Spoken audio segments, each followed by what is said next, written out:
Yeah. I wouldn't mind if it was like one into stuff. If you have to come back and then, especially when you know the day, you know, some people that were before. That's awesome. It's like Rachel, I think it's time to get started. Welcome to the Sunset, I always say Sunset. Sorry about that. The District 3 meeting. We've got several things on the agenda tonight that we'd like to discuss, and we want to start out with the planning project. So turn the time over to, what was your name again? I'm sorry. Greg. I saw that it was Gregory. I apologize. Thank you very much. Thank you. Hi, my name's Greg Hunt.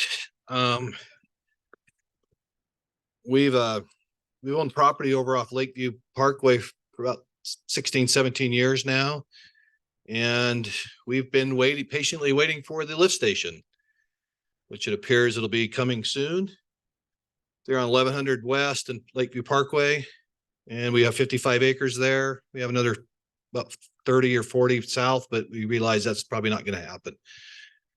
So what we're planning on doing is it's currently zoned A15 agricultural and residential agricultural. Yep. And so what we're proposing to do is we want to follow the general plan that's put in place by the city, and in the area, the current area around it, you have anywhere from R16 to LDR zoning in the area. We've got the DR Horton project there in LDR, and then the different areas through neighborhoods throughout. And then the city put in a Southwest neighborhood plan that encompasses this area.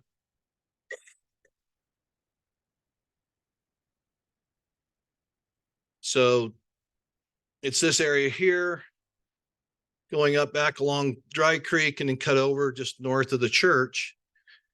And it has 3 different zones that were designated to be in the area. One is commercial on the corner. One is to be the LDR zone, which is a little higher density. And then the rest of it is residential. So what we're proposing is to follow that general plan and put about 2.7 acres of commercial on the corner. We don't have set users yet. We're working on that. So when Rachel gets back, we'll go to the next, what we've got laid out so far.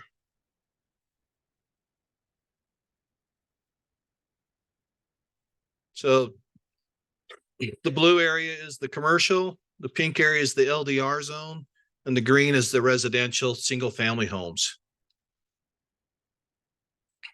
And so we've looked at different commercial users. We've discussed them. We actually do have the other corner on the other side, but we haven't moved forward on it, doing anything yet. Our intent is to put commercial users, either gas stations, hotels. The city would like to see some hotels in the area due to the airport and the sports park. We've had some discussions with some fast food places, but because we're a little bit premature yet, so we haven't set anything in stone, but we are working on these with different people, discussing options. So as far as inside the zone area, the LDR zone requires 3 different product types. So we've got 3 or 4 different types of townhouses and some cottage homes proposed to have variety. And then on the other 41 acres, we're required to give a different blend of lot sizes, which will be all single family, that they want a blend of sizing for diversity and apparently for pricing and lifestyle. As you could see back on the plat map, we are going to incorporate trails along Lakeview, along Dry Creek. There's parks throughout. The LDR zone is required to have about 20% in parks. We have about 3.5 times their minimum amount. In the center and in the center of both of the LDR zones, there are some parks. So our intent is to follow as much close as we can to what the city is pre-designated to be in this area. We've tried to work hard with the city. We've met with engineering. We met with staff several times. We've made some modifications to make sure we accommodate the plans and the expectations of the city.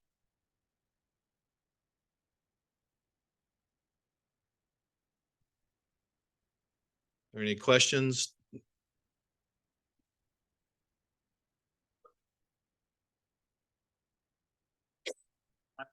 I had a question on the slide, kind of blue area that was outlined or hatched out. Is that considered flood zone? Or does that affect the pricing on home, insurance on homes? What's the blue zone? I'm going to interrupt really quick. I'm sorry. You have to speak in the microphone for the recording and for Zoom. Oh, that's okay. That's okay. I was curious to know on your plat, you had a blue hatched zone.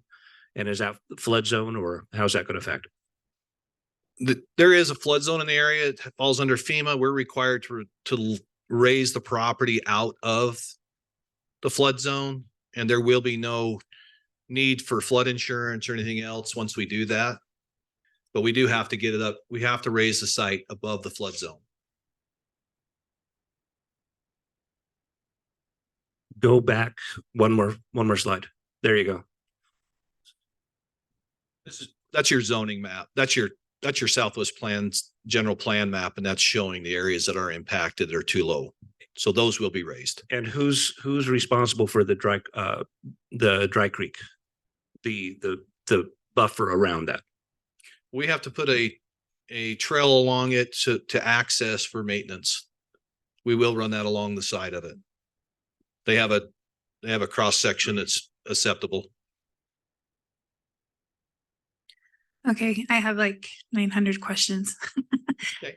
They do have, when Brian and I met, we've seen this parcel up probably every other year for the last 10 years, right? And when DR Horton had it a couple of years ago, when Brian and I met with them, they do have a peat moss hole there that's not buildable.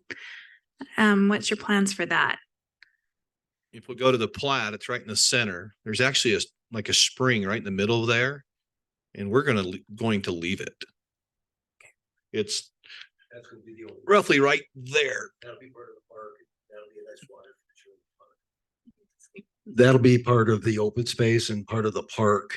For a nice water feature in the park, we're not going to mess with that at all as far as trying to remove it or do anything with it. It's actually a nice little feature. So, and there's a area that comes, you can see how the homes separate. I can't even reach this, so I'll just point. Yeah, right there. And then of course the water does flow south down to the lake. So that spring, there's a spring there, and that'll just actually just stay there. It'll become part of the open space. Oh, I'm sorry, Michael Kutley. I'm also one of the developers for this. And I'm not going to sing. Dang it, we're missing out. Okay, the other thing is the sewer. How are you going to get the sewer to the lift station? Currently, we're considering running it right down the grade, right along the shoulder. We've Mhm. talked to Public Works. And we know where the manhole is, the depth. We know what we need to do to get it there. So you're willing to run it that, what is it, like 2 miles all the way out to, That's not quite it's a mile? Not quite a mile. All the way out to the lift Yeah. station? We anticipate we'll have a payback agreement with people in between. Okay. And then you will put a trail system. Is it going to have along Dry Creek? You guys are going to put a trail system and a maintenance thing. Is it going to have a road that works its way up there and maybe dead ends, or is it just going to be a trail behind houses? It has to be wide enough to get equipment in. So it's technically a 1-lane road. And right now what we've done is you'll see a gap between those small pink homes. We thought we'd have an entrance right in the middle of them. And then the trail system will connect along Lakeview to the trail that's going along there now. The only portion of that's been constructed on the far east in front of the DR Horton project. But it's supposed to go the whole length. Is Right. that correct, Aaron? Yes, that's correct.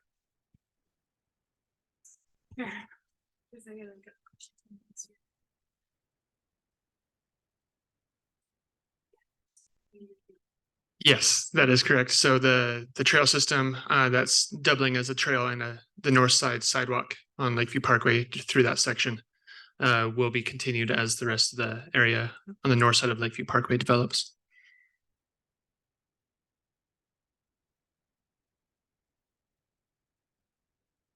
Oh, and what is your time frame on from like once it gets, if it gets passed through council for the zone change? What's your time frame to have everything up and running? We think it's going to take us a while to complete the entire project because we do have to raise it out of the floodplain. But the eastern section, we will probably try to do next year. Good. Commercial corner, the units along there, that some of the area can gravity feed back to the sewer system that connects right by the church. Mhm. The areas that can gravity feed will be constructed first and connected into that area. And as we continue going west, raising the site, then we have to bite the bullet and put the sewer line all the way out. And then what are your plans with home ownership? Especially with your townhome project, They're all going to be for sale product. but it'll have some CCRs, right? Oh yeah, they'll have CCNRs. They'll have, most likely the townhome sections will have HOA, possibly the whole entire site, but we're not sure yet. Because we do have large parks. Are they going to be dedicated to the city? Are they going to remain to the property of the owners? That's a decision we'll have to make as we work through with the city. Also, the trail system, is that going to be part of a city-owned trail, or is that going to be part of Well, the this- HOA? The city, the one, we're required to do the one along the stream. Mhm. And so I'm not sure who will end up ultimately with ownership. Maybe Aaron can tell us. The one along Lakeview looks to be in the shoulder in the right of way right now, further east. That's correct. Yeah, the one on the south part of the property will be in the right of way. It will be maintained by the city, just like a sidewalk would. The trail would need to be maintained, but I believe that's still up for discussion. It is going to have access easement over it. Even though it is their property, it's going to have access easement over it for the city to maintain that ditch. That's the idea in the general plan, so we have to work out those details. I guess my final question, the hard one. In your CCRs, how do you guys feel about putting something in there?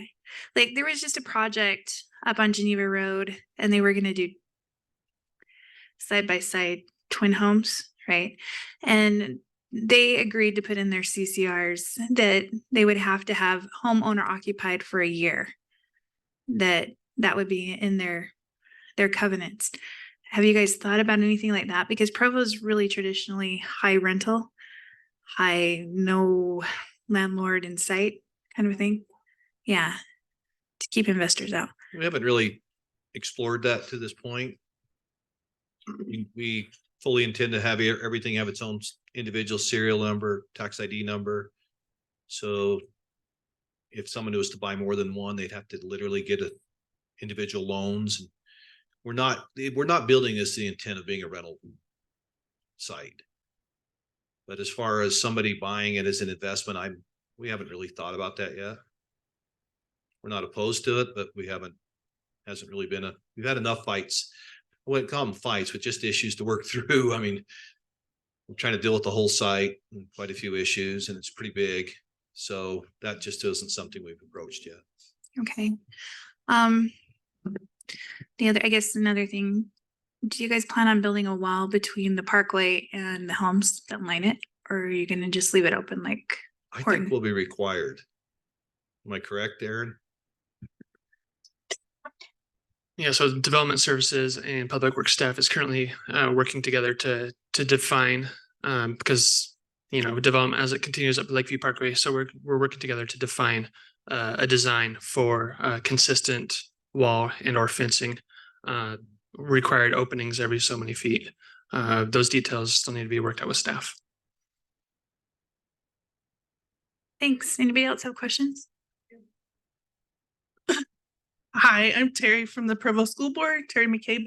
And I wanted to know, I don't know if you know, or maybe Aaron knows, the very far west street, what is the west of that street? How far west is it? Like in how far west? Coordinate, yeah. Coordinate number, I don't know.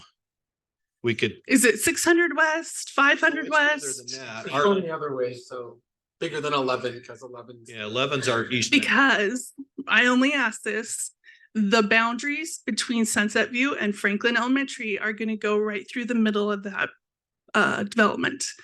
So we need to know what exactly the numbers on the streets are, so we know which families are going to be bused to Sunset View and which families are going to be bused to Franklin.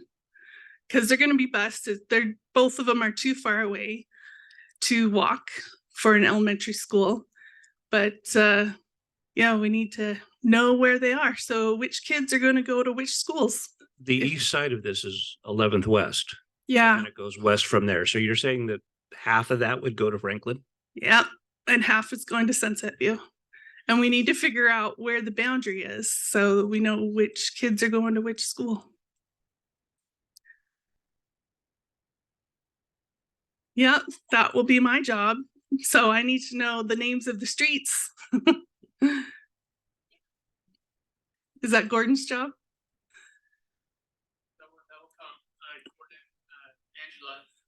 Okay.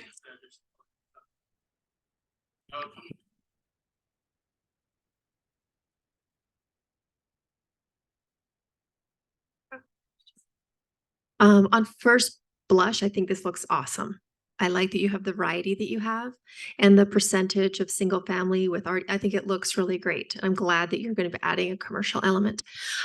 So all the pink stuff, your RDL, you showed one screen of the, what are each of them? Like I heard townhomes. The LDR is the pink. Yep. And under the Southwest General Plan, we're required to provide 3 different product types. Yep. So there'll be some front and rear load townhomes, different styles of those. Then there'll also be some cottage homes that will be on long, narrow lots, which actually end up being quite big homes, but they qualify because the lot size is small enough. Is a cottage home kind of like the middle one?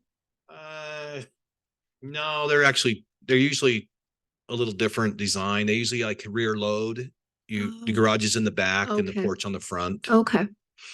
Thank So you. the whole front of it isn't a garage, Okay. So there's no apartment buildings. no apartments. I think that's great. Good. Okay. I will echo Becky's. We've found that developers come in and will buy large groups of developments, but if they have that 1-year CCR, it just kind of, they're not interested, right? And then things will turn around naturally and go to investors, or people will move up and rent their home. But Springville does that with all their homes now. And so that's just an idea that we're excited that could help Provo get more home ownership going.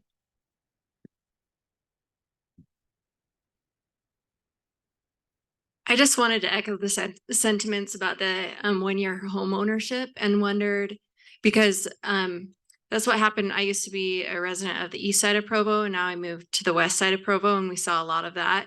And I wondered, what is the parking allotment per home?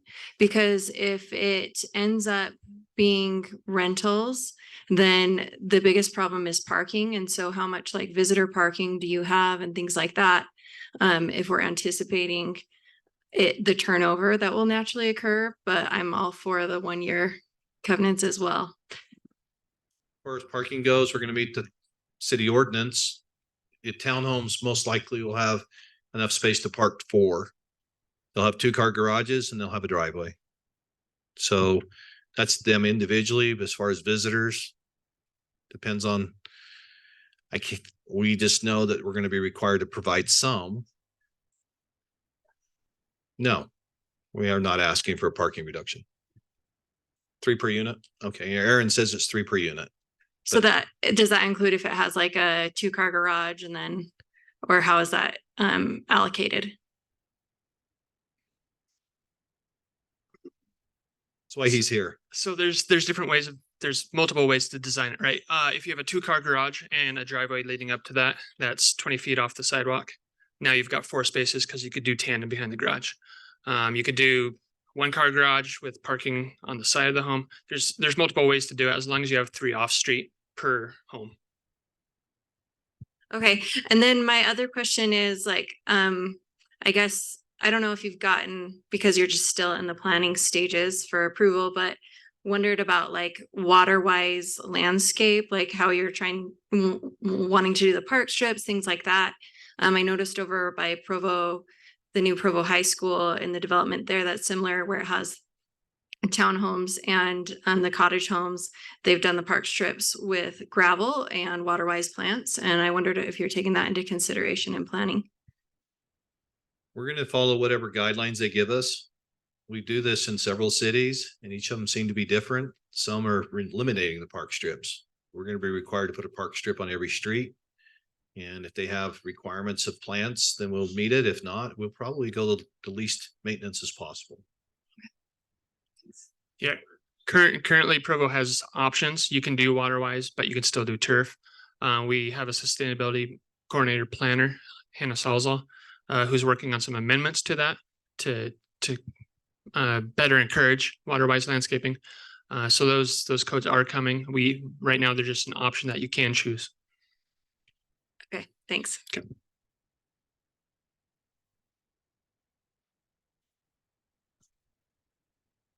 She brought up streets. So are these going to be city streets or are they going to be private streets? I think they'll all be city streets, but potentially be where we have some rear load product, those may remain private. But the majority of the streets that circulate through the project will be public streets. Personally, I like that because when they're like the D.R. Horton one, where they're mostly private streets, then that's when you get parking on public streets that aren't within the subdivision itself. So yeah, you agree?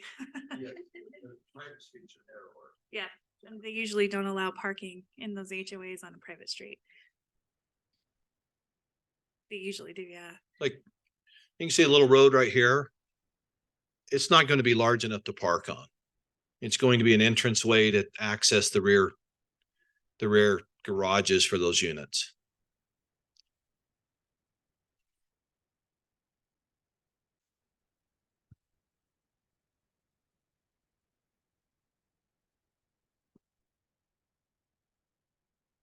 I just had one last question, was the egress off of the highway. Is that, I didn't see anybody from the city engineering here. I thought we were reducing the number of egresses off of the highway. That is after a meeting with your public works that we came to the conclusion that with this many homes and those many different people, different units in there, that something needed to be allowed to enter in and out of Lakeview Parkway. Okay, that's going to be kind of interesting. They're going to have some kind of calming there before the exit, Yeah, an off lane. yeah, we had that discussion. That was their suggestion, is that we have an entryway there to relieve some of that.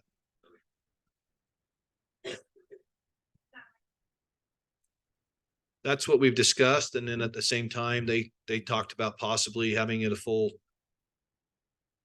access, but that's really left. There was no decision made. It was a discussion held at Public Works.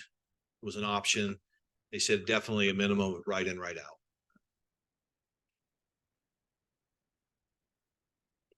Are there any other questions? Thanks.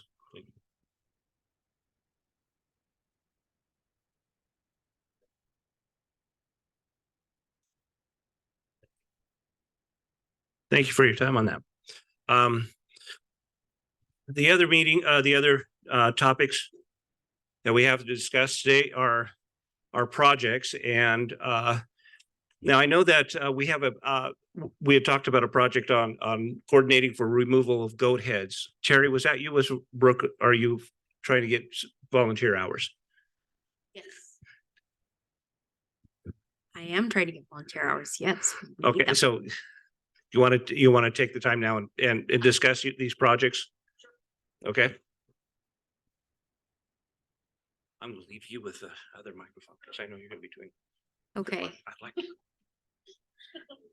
So yes, we are trying to get volunteer hours, which actually really quick helps. I had something happen this week that kind of changes the landscape a little bit for us. I'm not sure. Rachel can probably help with this, but I got a call from, I think it's Mike from the city. We've been talking about pricing for the picnic table at the park for our matching grant. And apparently the city, I don't know what happened. They mistakenly ordered 2 extra picnic tables. So they have 2 and they're like, if you can cut us a check, we can reserve one of these tables for you for your project. And I was like, I don't know how that works, but he sent me an invoice so I know how much it is. And we did talk about pouring the concrete slab. He said that if we could get someone from our district that had the ability to do that, which I imagine that there's got to be somebody that we could actually use that time and the cost for them to do that towards our matching grant hours. But he would just have to be there while they did like the pouring to make sure, someone from the city would have to be there to make sure that it was done correctly, but that we could actually use that towards what we need as far as like the money that it would cost and also the time that it would cost to pour that. So I feel like it's a time sensitive thing with the picnic table, which I mean, I don't know. I'm sure we can just order another one, but Rachel, what are your thoughts? Do you need a mic?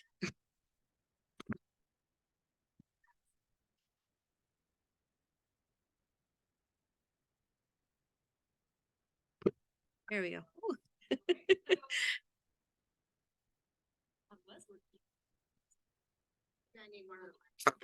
Maybe this. Oh, no. Okay. Okay, so that sounds amazing that they have the picnic table already.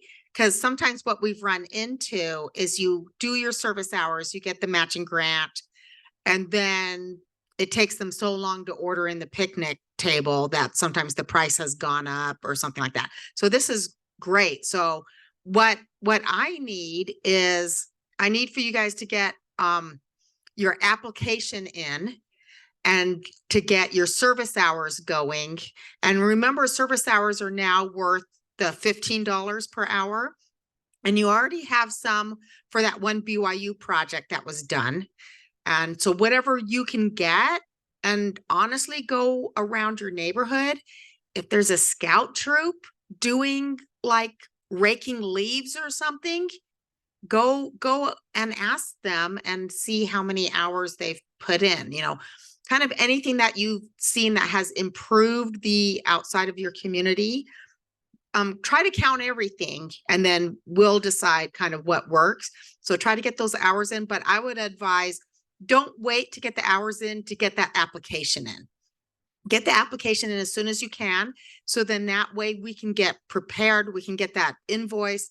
A lot of times we can get that invoice process halfway through to make sure that money is earmarked and so that they know that that we're serious about it. Okay. So yeah, just as much as you can. I know some districts do like a Google sheet that we put online, we pass around and we tell people to all your projects. If you're helping people clear snow off sidewalks, if you're raking leaves, count everything, Okay. everything that you're doing. Okay. Yeah. Oh yeah, he does. Okay. I'll talk to him. Okay, I'll talk to Mike. So my question with the application is, so I got the holdup was just getting those bids to put on the application for the money. As far as if we want to try to have part of their matching grant hours and money be pouring that cement slab, do I still need to come up with some sort of like an estimate for how much it will cost or? I think so. And parks should be able to help you Okay. with that. It'll be Mhm. nice for the bench. Do you know approximately how much that the picnic table costs? Yes, I have an invoice for it. So the invoice says, well, one of them is ADA, and so it's a little bit more. It's 23.75, and the regular 8-inch. So there are 8-inch. No, not 8-inch, 8 feet. Picnic table is 1187.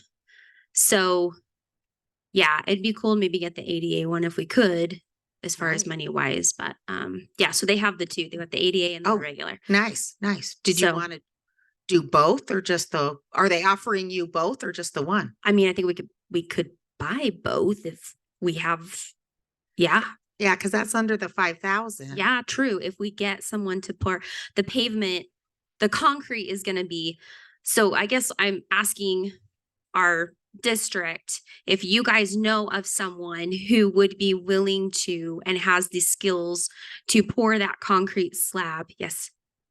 Becky's like, I know. Mm-mm.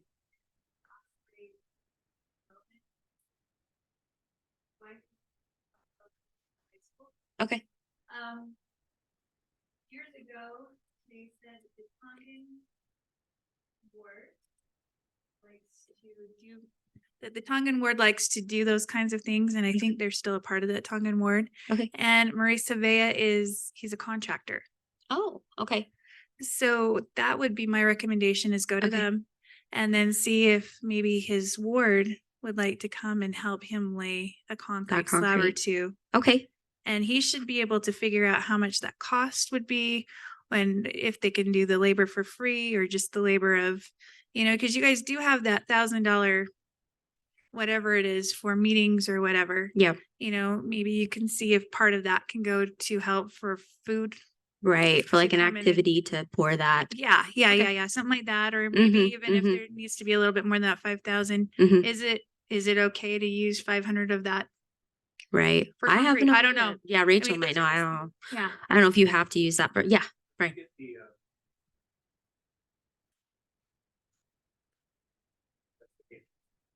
Yes, I could. Yeah, I will. Yeah, that would be helpful, right? When we went out to the site, they didn't really tell me, but I will get back with them and ask what the size is. And especially if we do the 2, that's gonna obviously make the pad bigger. Yeah, I will. So yeah, knowing that 2 is an option, and I was kind of thinking that. So if you guys are interested in pursuing 2, which I think would be great. I mean, or is there another park that needs a picnic table? I don't know. That might be a little too crazy, but anyway, I will go ahead and ask about that, ask about the 2 and the slab, and we'll, Rachel.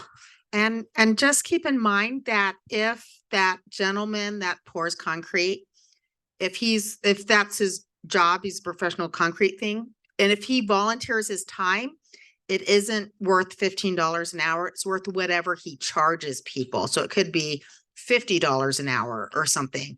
If you have a professional helping out, then they volunteer, it goes to their normal charge Okay. time. Okay, awesome. So yeah, I will go ahead and contact them. We'll get that figured out. And then as far as the goat head removal, yeah, I don't know. Terry, did you have anything to do with that, or is it on the south side of six? Is it that little street then? That little through street? That's not technically part of the safe routes to school? Is that the one? Yeah.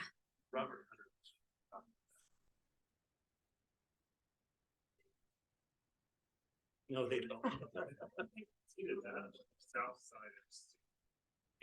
That's what I was thinking it was. I was gonna say, yeah, because if the 1600, I'm so bad. Is it that little tiny street that's just right by that goes out to like the newer? Okay, so that's not a safe route to school, so I don't know if we should be No, school it's- boarding It's that, but- not. Okay, Because it It's not doesn't have safe. sidewalks and it's not safe. The development hasn't got their curb and gutter together yet. No. By the way, I was going to ask you to impromptu give us a heads update on the junior high Oh, when she's done. as soon as so, 600 South, yeah. Yep. Yeah. Yeah. Anything right now. And when we do get something, it will just be asphalt. And so- I can attest to that when I went to go pick up signs last week, even when I dropped off signs. My shoes, my daughter's shoes were all full of them. And then, you're scuffing your feet on the bottom and you get into the car and you've got all those thorns that are in Yeah. the carpet of the car. So it's really bad, right? Okay. Right there where that fence is, where everybody sticks the campaign signs. Yes. Right there, the four-way stop on the southeast side. Uh-huh. Okay. That's So, the yeah. safe route to school, and that's Right. bad. Okay. And is it bad? Your kids go down. Is it bad all the way from your exit to? Okay, that whole area. Because that's where all the kids that come from your new development, they have to go down that street and then cross the four-way. They're not supposed to cross at the street because there's no crosswalk. So, okay, so that would be a great. So who was the person that had that project, started that? it was Robert who was right, Hunter. That was He was just gonna go see if they were still there. okay. Okay.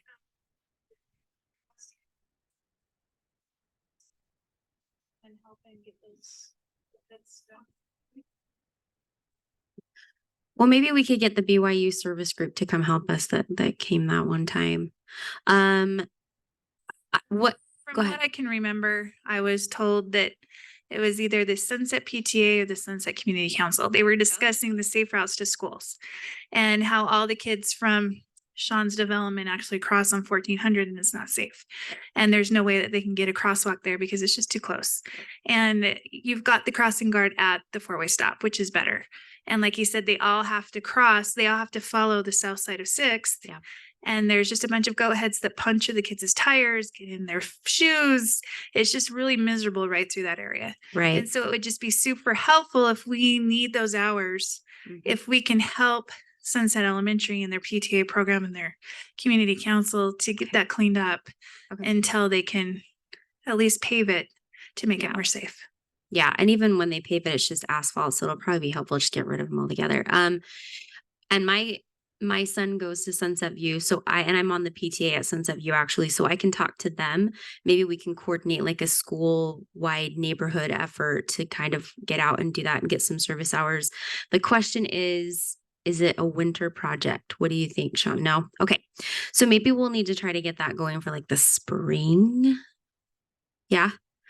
Okay. So I'll work with the PTA and the community council. Sean, do you want to kind of help me out with that too, if you don't mind? And just since you've got kids that go there too, and we'll get that set up for the spring to get some more hours going.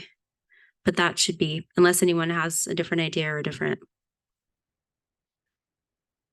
I don't know. Probably because they have like a million other things to do.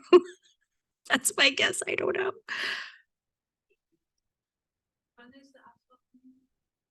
I don't think it's coming until next year. For what? Yeah, that's true. They're supposed to have 8-foot asphalt border there. So I guess before the fall of 2020. But I think what are you doing are you spraying for are we spraying for goat heads or just what was the process for removal? Well, it's got to be above what, Snow 65 shovels and scraping degrees. them off the ground and Just yeah, scraping them? and a And lot of spraying. brooms. I don't know. I mean, spraying would cost money, which unless people wanted to volunteer there, you know. Oh, no. Until they're growing. Yeah. Yeah. But also Provo City does have a sprayer that goes around. Sure, if you requested that, they can spray that area. And then after that. It's the scraping and sweeping that we've got to get rid of the goat heads. They propagate because they stick to kids' shoes and they take them home and get into the yard. Oh, I know. I patch bike tires every month. So, okay, thanks. Okay, that's good to know because yeah, if we can spray them, kill them, then scrape them off as more of the, I know it has to be like it for weed killer, it's gotta be like 65. Otherwise it's just, then it's too cold and but it can't be higher than 80 or then it spreads to other people's stuff and it can kill other people's stuff. So, yeah, we'll coordinate that. And then, so is that good for the, okay. Okay, the trail cams, I got an answer back on the trail cams. So from our COP officers a couple of days ago, I'm just gonna look it up so I make sure I'm, saying everything correctly. So the issue wasn't, I don't think the person that brought it up is here, darn it, but our last meeting, somebody who lived kind of close to where it's like the new Provo River Delta, and there's that bridge that goes over the Delta. Apparently some kids, or lots of kids, I don't know, are kind of ditching school and going down there because it's not very visible and they can kind of do what they want. And so there's been issues with kids spray painting that nice new, like the overpass and just generally not making great choices. So I talked to our COP for Officer Waters and so sorry. So the woman that spoke, and I should have written her name down and I didn't, but she mentioned that, Monica Rodbent, yay. Okay, I'm glad you wrote her name down. She said that there were people in their neighborhood that were willing to donate trail cams to put down in that area to just sort of hopefully make it so kids are less likely to want to be there doing stuff they shouldn't be in the first place because they know that they're being filmed. And if people make bad choices, we can get that information to the police so that they can then hopefully maybe follow up on that. So I brought that up to Officer Waters. He went and, made sure that that was okay with the police department. They got approval to do that so he said, all right. So they're good with that. But the city, he requested that the city be notified where they're at and talk to through the Parks Department so that the police know where these trail cams are at, and also that the trail cams not be used for vigilante justice. So you don't go find the high schooler and, that information needs to go just to the police and then let them deal with the situation. So they're I'm I will make sure and bring that up in our meeting. And also to know that the cameras obviously are going to be someone's private property. If they get stolen, that's not the police. The police are not going to reimburse them. The city's not going to reimburse them. That's their own risk that they're taking. So that's good to go. We just, I guess, need to contact Monica and see if that's still something that they want to do. And then I also talked about, if there was the ability to step up patrolling of that area, especially during school hours when kids are more likely to, cut school or whatever. And he said that he has requested both patrol officers as well as the Provo High School resource officer spend more time in that area. And they said as the COP officers, they will be spending as much time on the river trail and in the Lakewood area as possible. So that should hopefully help a little bit too. But anyway, that's my update. I'll figure out who Monica is. Does anyone know who Monica is? Maybe Rachel knows. Of course, Rachel knows.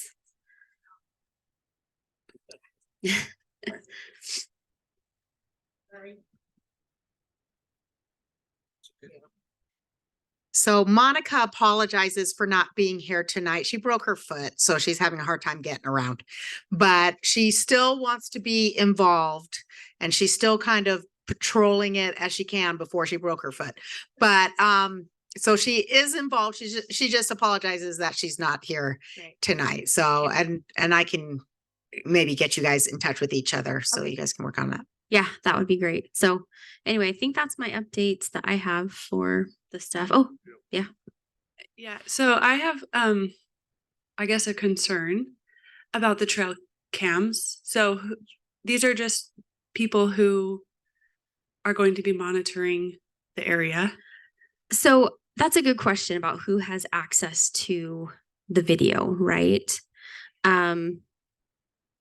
I would assume that whoever owns the trail cams has access to that video. Okay, so that feels sort of like a dangerous precedent, right? Like any citizen can put their camera wherever they want. Right. Well, they can't because they have to get the police's Is that approval. Is that real? Is that a I mean, written no, down thing? Like, I don't think so. Cause they would, I mean, I couldn't just go put up a trail cam. Like, that's why we asked the police, like, is this okay? But I understand your concern, but I don't think that that's setting a precedence of, oh, everyone just put up trail cams wherever you want, because that's not what happened. Do you know what? I do think Rachel should run it through legal and just see what is, because I'm saying, with like, you. my kids are at a park. Yeah, you and don't want a somebody's creeper got watch. I their get it. camera Yep. there. I do think there's probably gonna be some issues with it. Now this is, so it's not on their trees that they own in their yard, the camera. I don't believe so. I mean, I'd have to talk to Monica to honestly Okay. know exactly where she thinks the problem is. But Well, Rachel knows Monica, so yeah, the three of you can I don't think there's any houses that are close enough. to the trail. Yeah, It's like yeah. spot, and there's like a Yeah. retaining wall. I think this is something that should only be done by the police, right? And so citizens can donate money through the Provo Foundation. Go to the mayor's office, you give them a check and you say, I want this for police cameras on this trail. And we do it. could they So- donate their trail cam and like Yep. all of that equipment then? Yeah, So like they the can police would donate be the the only stuff. people that had access to Yep. that information. Exactly. So I think it's probably easier done through money of what that camera would cost, and they will buy it, they'll set it up, they'll take care of it, the police in themselves. It's a good question, is if you could donate equipment. I don't know the answer to that, Rachel. But I think Kay is in charge of the foundation. She manages that. And I'm on the board, so that's why I know. But we get requests all the time. Like, I want to do a fingerprinting station at the Justice Courts, and I'm donating money for that. And I want to pay for better microphones at the Cubby Center. So people do that stuff all the time. And we, from what I've seen, 100%, well, I've been there, have done what people's wishes. Like there's always a disclosure of, may not be used exactly for that, but we've done everything exactly like they want it. And they usually tell the people, right? They tell like Parks and Rec, we donate money for this, and Parks and Rec knows about it. They come to us, hey, we heard you got donate. They keep track of their money, and we're happy to give it to them when it comes through a citizen, because it's a donation and it should go to what they want. Okay. So is the concern more that private citizens could have access to that video, or just video altogether? Yeah, it's saying, hey, anybody can say they want their personal camera posted here, and then they're sitting there watching the video. of Right. A park, Right. anywhere. Which, I mean, you guys know that the police would never allow that, right? Like, this is just a problem area that is nowhere near a park or where children play. Like, I'm not disagreeing with you guys, but I'm saying it's kind of a stretch to think that the police would ever be like, oh yeah, you can totally set up your camera here and look at kids playing. You know what I mean? We totally know, but But anybody could say, hey, I saw there were personal cameras there. Therefore, I gets feel I dicey. can put It a gets dicey for the personal city camera. and for people. So Oh, it's sure. probably just Sure. something we definitely Which I'm need to- totally fine with, but just so you know, like I don't think that would ever fly with the police, like that they would ever do that. I don't think they would ask the police. Oh, gotcha. If you put a camera on your tree that overlooks the park, the police wouldn't be involved. That's So true. they But the want truth is you just- could do that Yes. and no one could My, stop you. my doorbell camera doesn't care about my neighbors parking in front of my house. Yeah. Okay, so Yeah. the And police don't technically care about anyone my, could do that and the police couldn't stop them anyway. right. Yes, Rachel. Oh, yeah. Okay, this is a comment online from Stacy. She says, living very near this area, I often see Provo High School students down by the lake shore or near there on the farm road that runs alongside that area. Are citizens encouraged to call the school or police to let them know to help with the situation? Me? That's a Gary? good question. Oh, yeah. I don't know that. Gary does. Yeah, probably, Yeah, I definitely call the school because they'll send the SRO over to find out who the kids are. But if they're not in class, they're already gonna be marked absent. So Can the SRO officer do anything to Yeah. compel them to go back to school? yeah, you can just say, go back to school or go home. Or, I mean, if they're not doing any criminal activity, you can't arrest them. So just, He can just verbally say you need to go back to school. yeah, Like, I mean, they look intimidating. And so he can say, do what I tell you, go back to school. So call the school if you see. Or call the school if you see kids that are on that area. Okay, cool. So yeah, I'll get with Monica and we'll figure out a way to do that if we want to do that in a way that the police are the only people that have access to the trail cams. Sound good? Then we had one more topic of. Yeah. The lights and so forth at the I'm not school. yeah, a that- speed trailer, flashing lights, or raised crosswalk near Provo High. I didn't know anything about that, so I didn't ask the Okay, police. no, that's inside, okay. But I can ask Rachel, them for the next meeting. who was? That was Monica Broadband as well. Okay, so we'll skip that right now, and I'm just going to throw the mic to Terry to put her on the spot just to give us an update on the Lakeshore Junior High.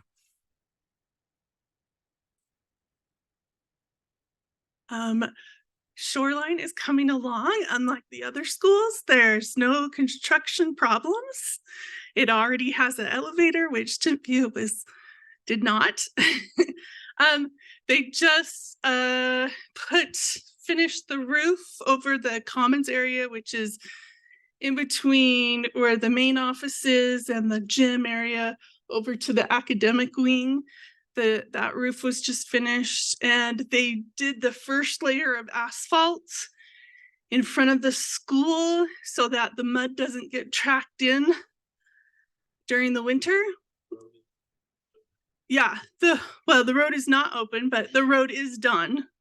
The road in front of the school, but like the driveway in front of the school, they put their first layer of asphalt. Yeah, so mud doesn't get tracked in. There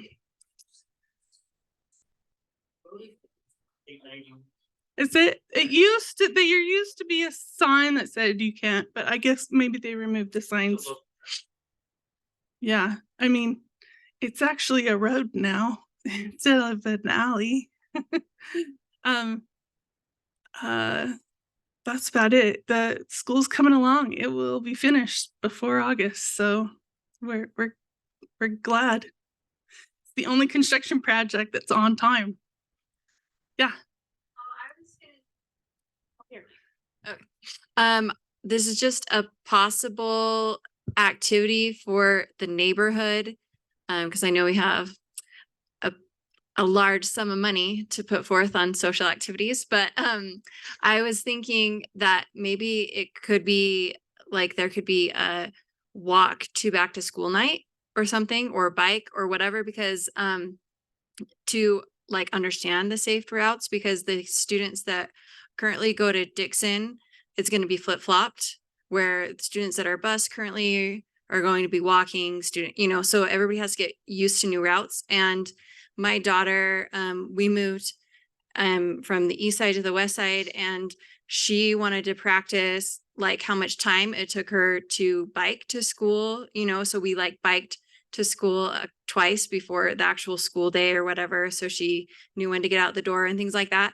But perhaps like putting up little, like, I don't know, making a fun little race or something with stands, or to encourage, because I don't know, maybe this is just like my little soapbox, but I'm always trying to get my kids to walk to school, and we're going to be on the far end of that spectrum, just at the cusp of like 2 miles, maybe 1.5 miles, but I think it's totally bikeable, especially if we get rid of goat heads and we have like that, the paved pathway as well. But I just want to make sure that those routes are open and people know. Have that as like an open house thing with Yeah. the school. I'll put that word in to our, our team that's doing the open house. Yeah, that would be good. That's a good idea. Question for you, Yes. Julie, that isn't about the middle school. Sorry, Oh, but I was just like this new subdivision and stuff that's going in. I know, my son attends Sunset View and their class sizes are enormous. yeah, so- first grade has 99 kids. So does the school district have a plan for the potential influx of all these children at? No, Franklin because the and Sunset View? developer hasn't told us how many kids are moving in. Okay, People haven't bought, I mean, I know some people have moved into those townhouses, but I don't know if there's any kids living in there yet. And there's no, Osprey? no, Osprey townhouses? in that development he talked about today, there's Oh, it's not built yet. Osprey is the one I think you're thinking of. no. Yeah. People are living in townhouses. Yeah, D.R. Horton built a second phase of townhomes. That's not So I those? don't know if there's any kids. There's no bus stop there right now.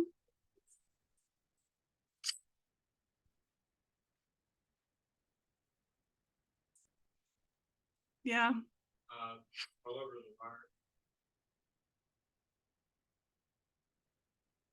There's a park there and a pickleball court and a basketball court. So I'm assuming that they are planning on families. so no one's requested a bus yet. So I don't know if there's any kids there. Yeah. But especially with if this new development goes through, like Sunset View is already at capacity. It seems Yeah. like there's the hopeful, but We'll have to discuss that boundary. We're going to be doing that later after the strategic plan anyway, so. cool. Thanks. Yeah, and just so I mentioned the strategic plan the school district is working on right now, you should be getting a survey coming to you. If you have kids in school, it will go to your automatic email, and then we'll also publicize it because we want input from the community just about the direction of the school district, and that should be soon. I'm not exactly sure when it's gonna be available. But then we're also having focus groups, and those should be either January or February. And that's going to be open to the public. Anybody can come and be a part of the focus groups. And I'm not exactly sure when the date on those are going to be, but that's coming up. The future of the school district. Oh, okay. Yeah. And also right now we have a whole bunch of policies that we have a general rule of we'll have the policies in 2 different business meetings before we approve them. So we put them on the school district's website for anyone to look at them. If you're on your laptop and you scroll down after the picture, there's a little blue tab and one of them says policies.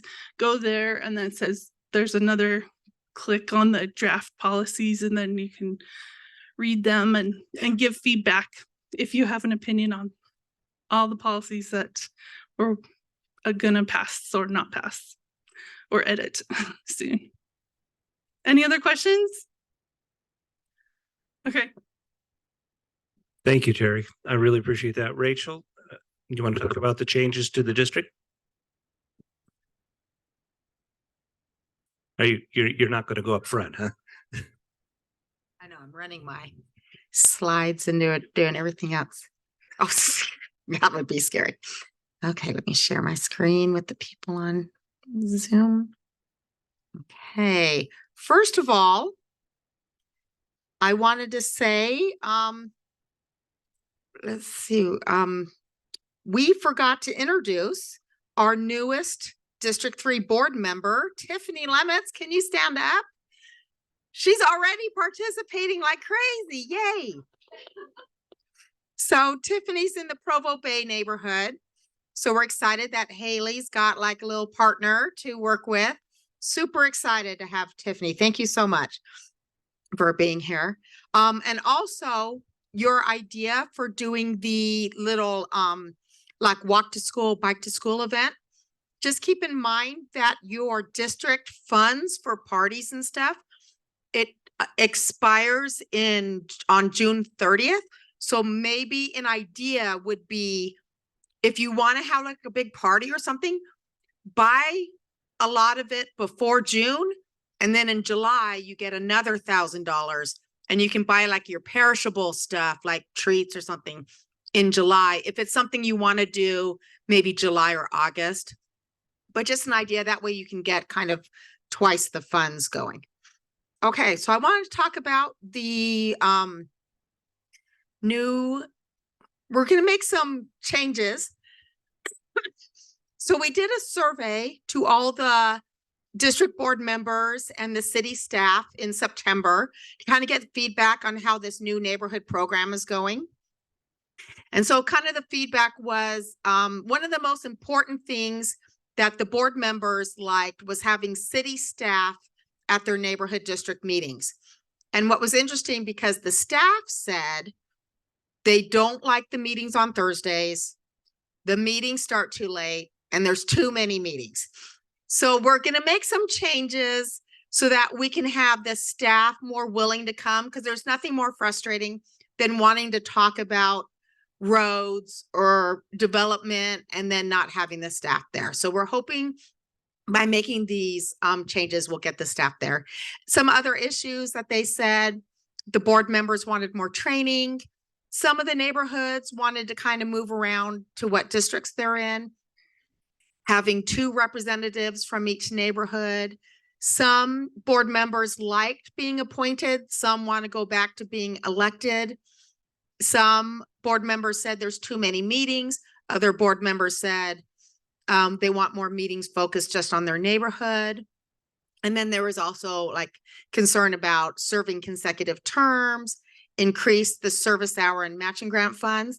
And a big thank you to our council chair, Catrice McKay, who okayed the increase from $10 to $15 for our service hours. Thank you. Thank you very much.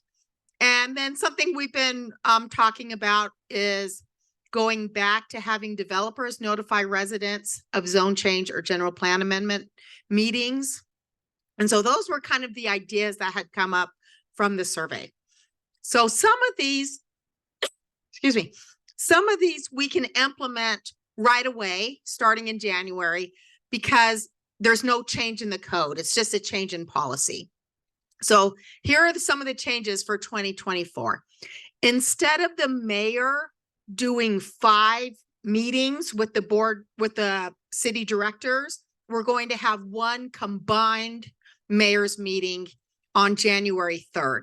So then that way the mayor and the department heads just have to come to one meeting and we can have everyone go to it all together. That'll be our big kickoff on January 3rd. We're changing the district meetings to Wednesdays, and it's going to be the Wednesdays that are not planning commission nights. So we'll see how that goes. Yeah, it's not, we're not competing with planning commission. Well, that's why we picked Thursday, because there was no public hearings on Thursdays, but the city staff really hated Thursdays. So we're going to try Wednesdays in 2024, see how that works. We're also going to start the meetings a little bit earlier. We're going to start them at 6 o'clock instead of 6:30, and we're going to serve a light dinner to people that come, kind of highlighting local Provo restaurants. We're also, instead of having the meetings every 6 weeks, we're going to do them quarterly. So instead of 8 meetings a year, there's now 4 meetings plus the mayor's meeting. And yes, Becky. Right. So I double checked with development, because I asked them, would we still be able to get our land use items? And they said, with the way how slowly they move those land use items through the process, that quarterly should work out okay on that. And I did go back and I checked all of our old meetings. I went back to 2019, checking all the meetings, seeing how many meetings we had and how many of them had zone change or general plan amendment. And each year there was only like maybe 3 per district per year that were zone change or general plan amendment items. Yes, Becky.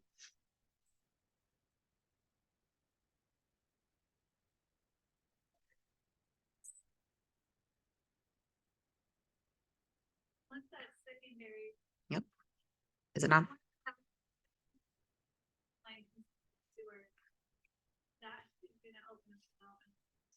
Right. So we might need to make some considerations. Maybe we'll need to have some emergency meetings or something. We'll see about that.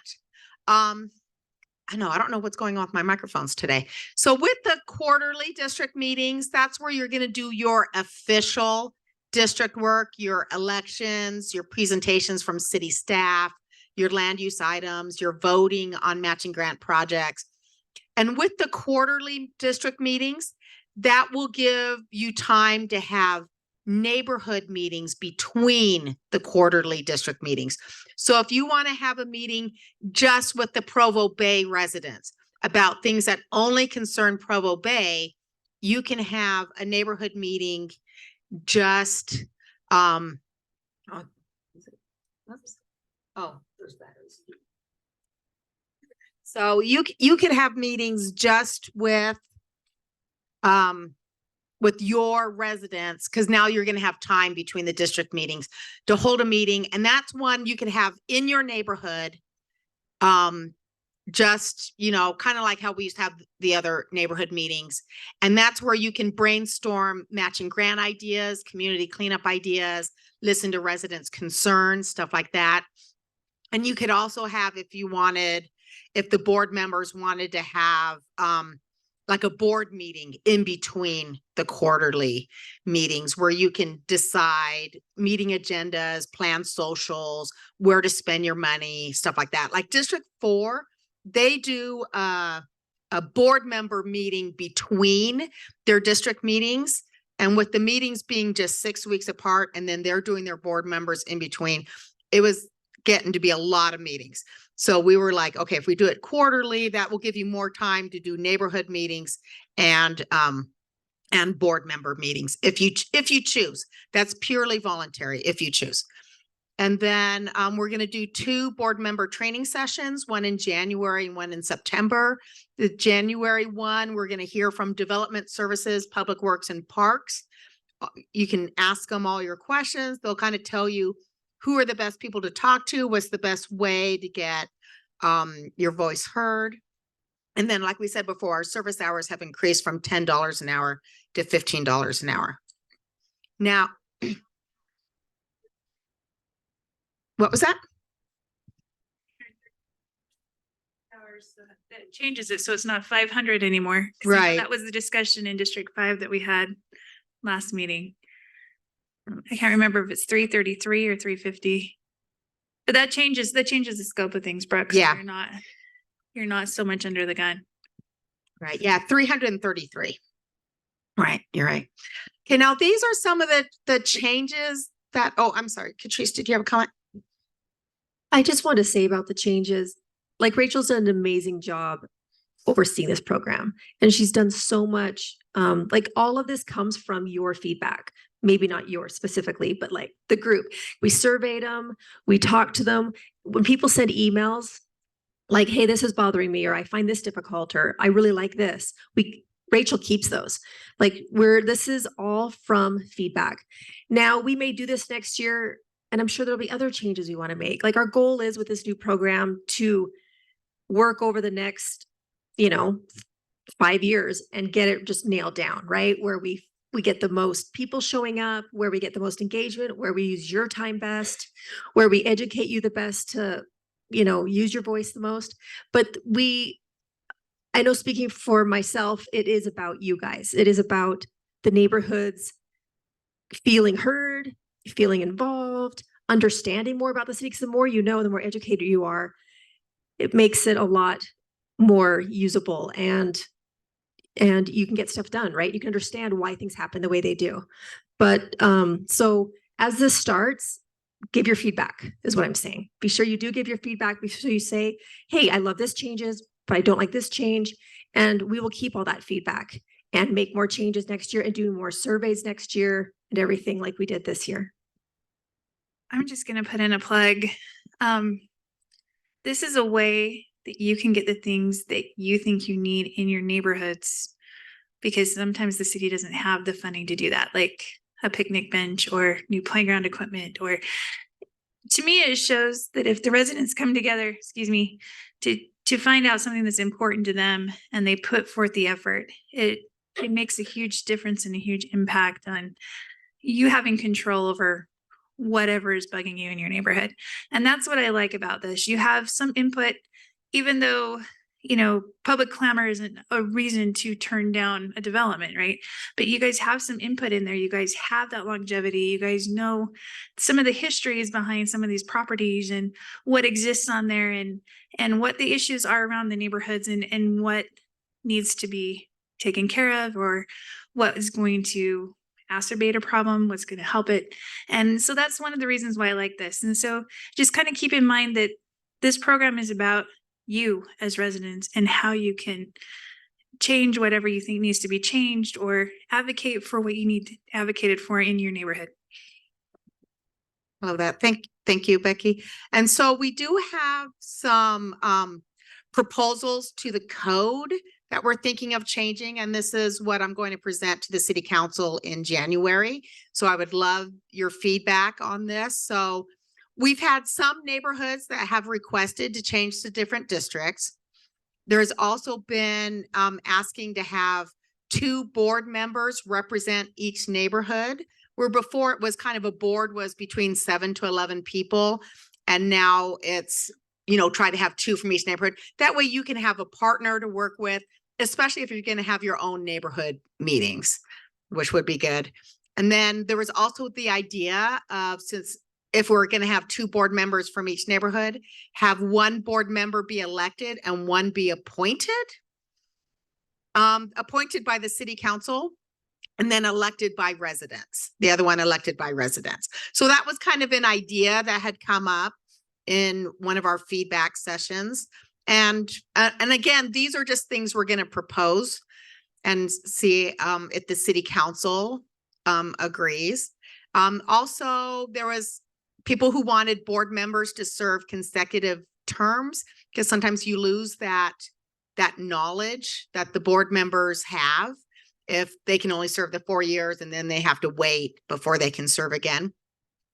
Also, we realized we needed some clarification on the board member involvement in political or commercial activities. It was a little bit too vague in the code. One that we're excited about is increasing the matching grant funds from $5,000 to $7,500. So you could do bigger projects, but then that also means you have to do more service hours. Some people said that they wanted keep it at 5,000, but allow neighborhoods in the single district. And it is kind of a first come, first serve. So you could have like maybe 3 neighborhoods in District 3 get the 5,000 matching grants. But that would be, we're not quite sure how we would do that first come, first serve. I think most people wanted this just to increase the amount of the matching grant and still have it be 1 per district per year. Also, clarification on the fee waiver process or disregarding the fee waiver process. It doesn't seem to come up that often, having a neighborhood request planning applications. Yes. But didn't they force you to do it? Didn't Development Services ask you to be the applicant?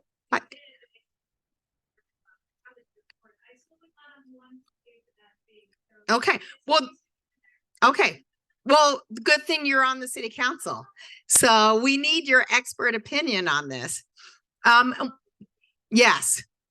And then also trying to figure out a way to maybe reinstate the developers notifying the public when there's a zone change or general plan map amendment. I know there's been a problem with developers not doing it in the past, so they kind of got rid of it.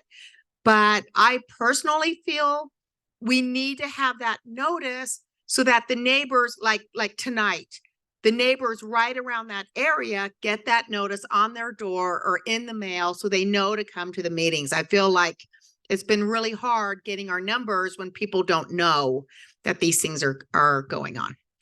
Yes. Brian, how do you feel? In the past, it's only been like within 1,000 feet of the property line. And so that could be like 5 people. Yeah. And in West Provo, that can seriously be a problem. So if we look at that, I'd like to see some more brainstorming in that. Have you figured a problem in that? Do you have a microphone? Oh, okay, there we go. Yeah, I guess like, I think these are all really good things, but I felt like I feel like there wasn't a lot of competition to be on the executive board. Like not a lot of people want to come or be involved. And I wonder, in talking to Haley, like she was like talking about canvassing the neighborhood to get people's info to be able to send them information. But I wonder if there's a more efficient way. I guess we can't use like information from power bills, but when people sign up to get power or whatever from Provo City, can they be given like a paper that says you're in this this neighborhood and here's the Facebook group and or like, I guess I don't quite understand what we're doing as far as like letting people know about the program. So there is that break between the administration, like, it is the council program. So for example, we did the farmers market all summer and Rachel was there, other staff members, and we have all the QR codes for them to sign up for emails. The city has put it out in the utility bill on their paper. They give us pages, so many a year. And it's actually this is the first year we've had that. So we have the QR codes again, and we get their emails and we have everything. We put the dates on there for the meetings and Rachel's info, and it's been quite successful. Rachel, do you have the numbers as far as how much improvement we've gotten as far as collecting emails and getting more? Yeah, so we do. I mean, what's hard is me and Hannah have done a ton of outreach. We've sent a mailer about the program to every home in Provo. Every residence in Provo in January got a mailer about the neighborhood district program. I would say probably 90% of them threw it away. We do put it in the utility bill, that little newsletter, about 4 or 5 times a year. We have it in there about the neighborhood program. We also, the little rec center magazine that got sent to everyone's home, the back page is the neighborhood program calendar. We've got it. If you go to the rec center, the little screens, it says District 3 neighborhood meeting tonight on the screens. Like we're trying super hard. We we're are, doing our and newsletter. Rachel's showing up at neighborhood neighborhood parties when they have them. Yeah, if She you shows guys have up a just party, to, I show up with my like, booth and I am signing people she's up all for over it. newsletters. But as Brian knows, the city will not, when you sign up for utilities, they will not say, okay, and now you're signed up for the newsletter, or now you're going to get It has this to be notice. opt-in. We've asked many, many times, and legal and customer service every single time has told us no. To do like an automatic opt-in, we have to have people opt in. So it's a struggle. It's my biggest struggle. Is getting the word out. And I mean, look at our numbers. This is the whole west side of Provo, and this is who we have at the meeting. It's very frustrating. Becky knows it's very frustrating to get people involved. Like we were at the farmers market almost every Saturday, telling people about the program and stuff. It's just hard because a lot of people don't get involved until there's something they hate, and then they come to the meeting. But I think we've done amazing this last year in doing everything we can.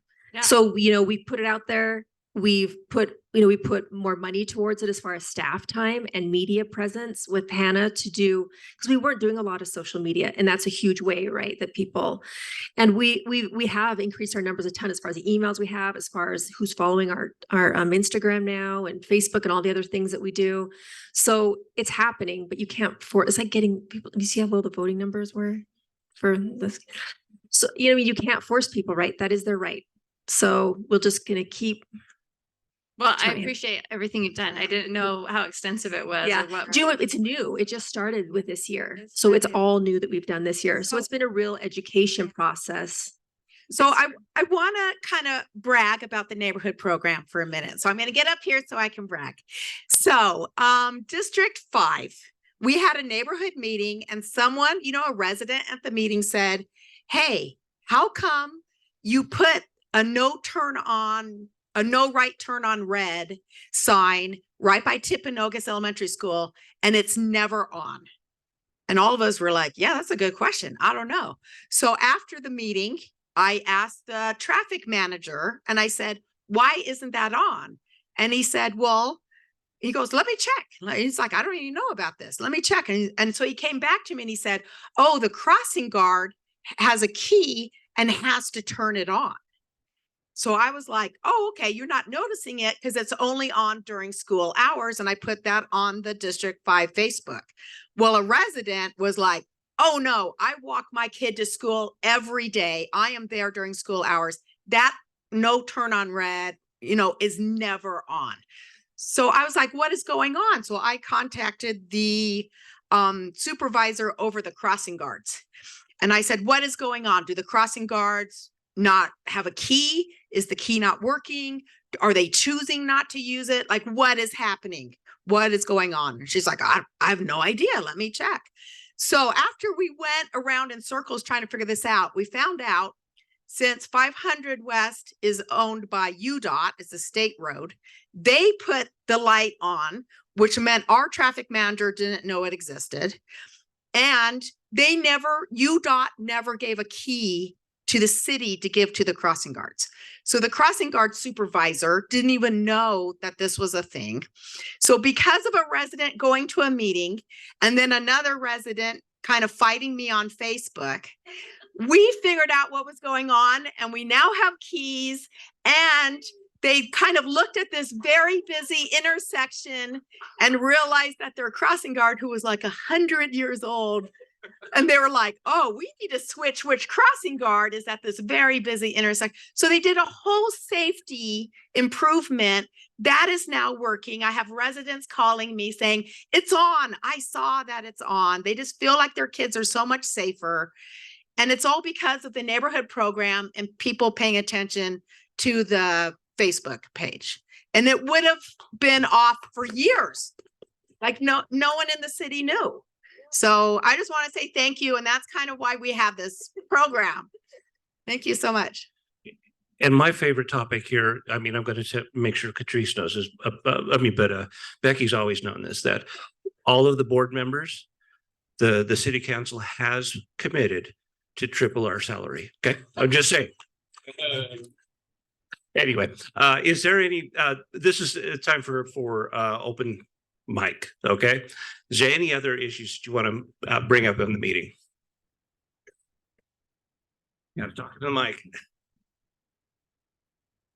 How come on 1600 West, they've dug up this street close to Sunset View? It's been dug up for 1.5 years and nothing's happened. There's a 2-foot drop off. Yes. That's a great question. They have messed up. Becky knows about that, but they've messed up that curb 3 times now. Yeah.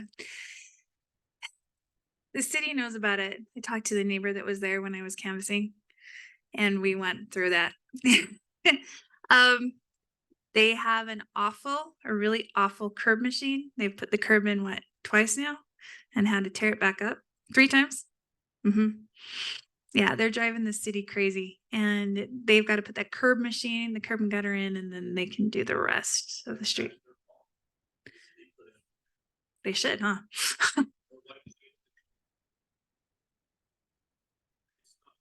It's not safe. It's not.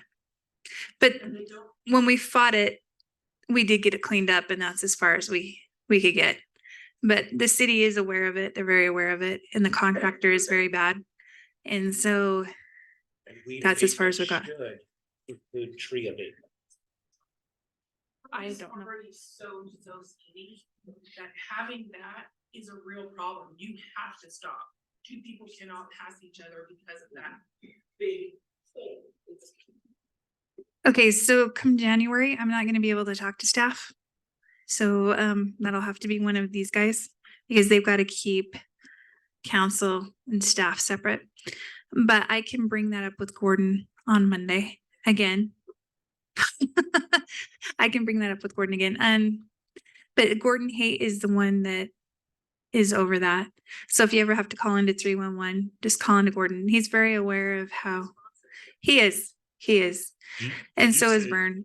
But they're very, very aware with it. And from what I've gotten over the conversations with them is that they are working with them. Why they haven't cashed in their bond and just done it, I don't know.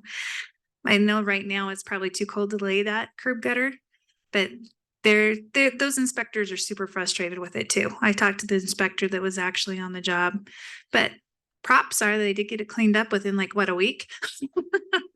So I feel that that's a plus going forward, but I will talk to them about that again. But they are very aware of the danger and they're just working with the contractor who is not doing it right.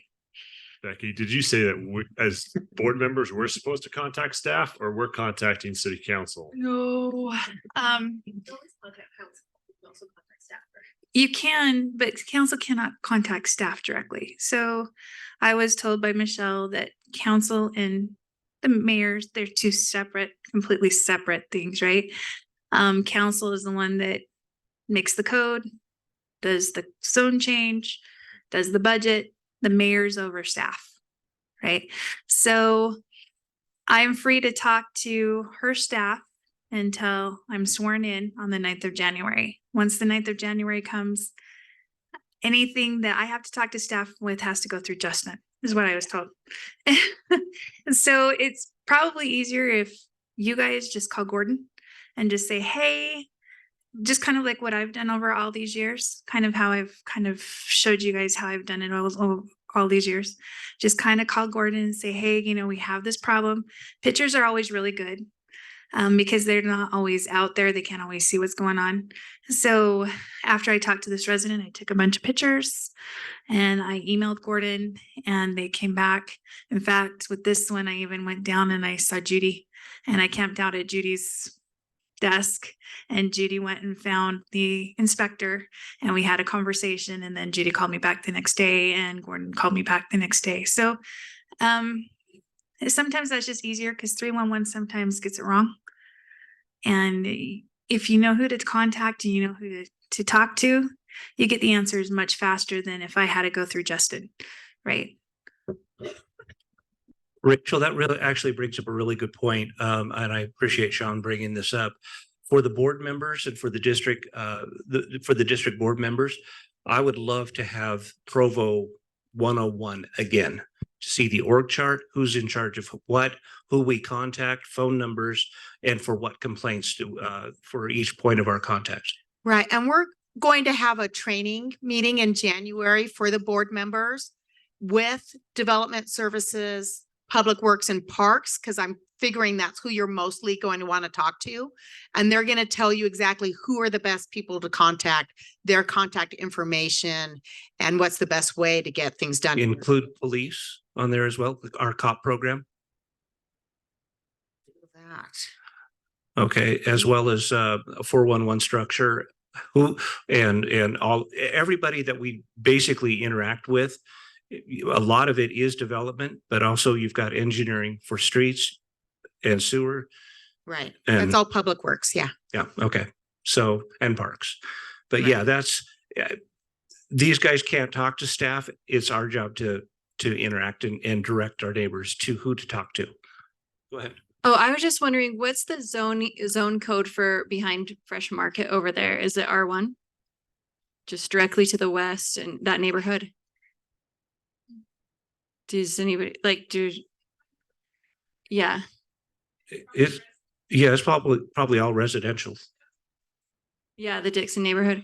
Just because I noticed there's like a Happy Valley Haven, and I was like, what is this? Like, I was like, is this a safe house or something? But it's an Airbnb. And like so I guess just report that to like zoning violation. Airbnbs are the bane of existence for the council. Yeah, Airbnbs are so hard to enforce. Can I, Catrice? Yeah. Airbnbs take a very long time to enforce on, but if you send it to me, it'll get going faster. It will start the process. So that brings me to a question that I have about enforcement. It seems like, so my personal not personal, my neighborhood issue that we've been working on. I've been talking with Bowden and the girl in zoning whose name I can't remember. Yes, Kendra, for months about and they keep saying, well, legal's going to come back, legal's going to come back, and legal never comes back.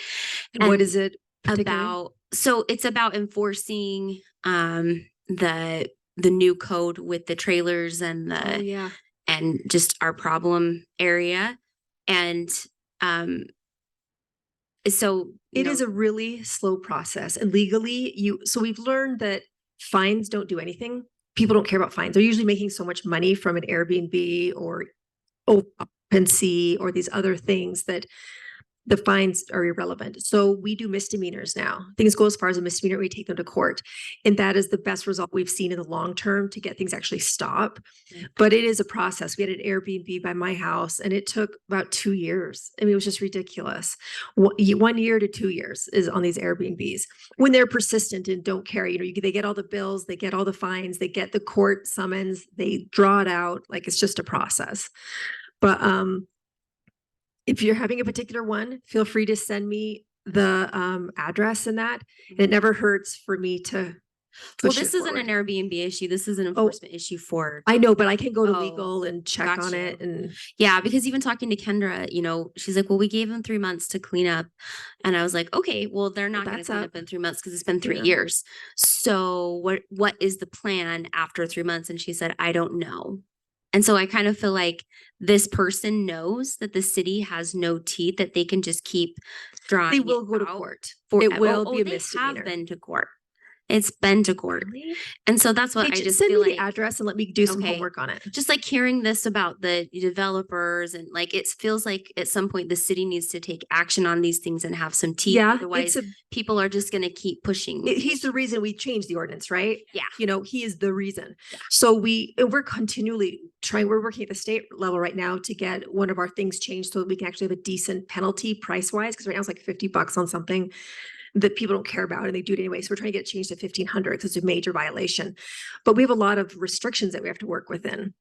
But it's things like you telling us about this and us doing deep dives that lead to more legislation or fixing a process, because enforcement has been a priority, I'd say, for like 3-ish years. I think that we've hired a lot more. We put more money into it. We made it a council priority, and it is still a council priority, and we still need to do better. And it's a lot of the people who do the violations, they know what they're doing.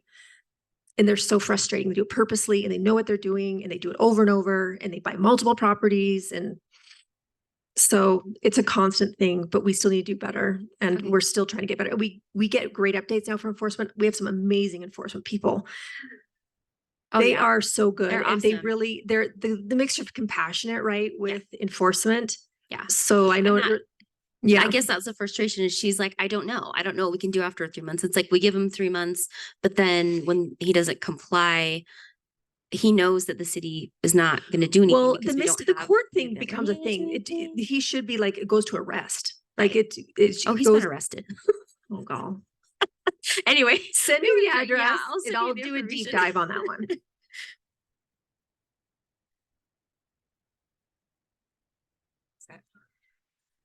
Okay, I just want to show on this city map. Yeah. Like here's Fresh Market right here. There's Pioneer Park. So this area, and then it'll show you zoning. Okay. So one of the problems with me being back here, let me know when I'm getting close to zoning. Is it this one? Yeah, you're on it. Okay. It's GW, which is the gateway zone, which allows hotels. And as far as I know, I think Airbnbs are allowed where hotels are allowed. So actually right there behind Fresh Market is allowed to have an Airbnb, right? Okay.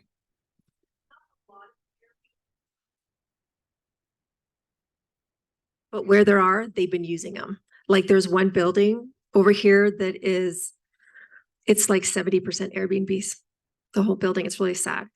But there's been talk about increasing the amount of Airbnbs, and the majority of the council, we were not doing that. We're not going to increase them at all. We're actually going to make a much stricter law that We're looking at this soon. It'll be at the council, I think, in January, but it's a law in Santa Monica started it, and it went to the California Supreme Court and passed. So we know, it holds legal validity or so, whatever that's called.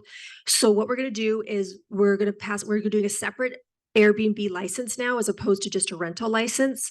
We're doing a separate Airbnb license, and we're writing a law that if Airbnb, any of them, whatever they're called, VRBO, if any of them charge a credit card without a legal short-term dwelling license, it's illegal. So we're putting when the onus is put on these companies that they can't charge credit cards, it just dries it up. And it's been very effective in California.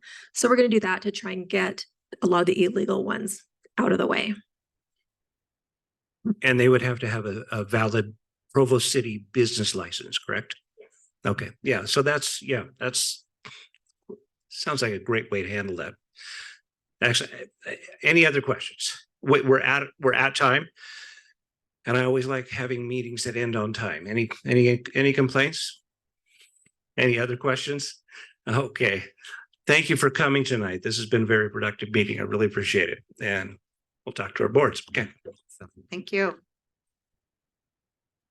And just so you know, really quick, on the Neighborhood District 3 website, there is, if you go over here and click on this community-oriented policing, that will show you your COP officer and his phone number and everything, contact information if you have questions there. And then also, if you go under code enforcement, it'll show you who your code enforcement officer is and how to contact them. So that's all on the District 3 website if you need that information. Thank you.